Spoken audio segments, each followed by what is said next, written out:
Before the opening bell, U.S. indices closing higher on Friday, lifted by shares in semiconductors and semiconductor equipment, tech hardware and equipment, and household and personal product sectors. On the economic docket, Empire manufacturing dropping to 3.7 in March, industrial production improving by 0.1% month over month in February, capacity utilization slightly decreasing to 78.2, while the University of Michigan Consumer Sentiment Index advancing to 97.8 in a preliminary read in March. This as 64% of SP 500 constituents, they traded higher Friday. Now, after the markets closed, there's no major news to report, so we go straight to the Asian markets, which were higher today. The Nikkei up 0.62%, the Hang Seng up 1.37%, China CSI 300 up 2.85%, South Korea's Kospi up 0.16%. European markets mixed and futures call for a flat open. Now, there's no major earnings expected today, while on the economic docket, 10 o'clock in the morning, we had the NAHB Housing Market Index for March.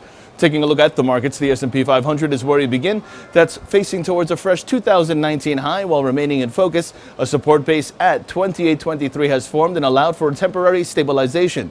This area is a former resistance now acting as a support following the polarity principle. Long positions above 2823 are favored with targets at 2836 and 2845 in extension. The Nasdaq meanwhile sees 7410 expected, while the Dow Jones sees a bullish bias above 25,830.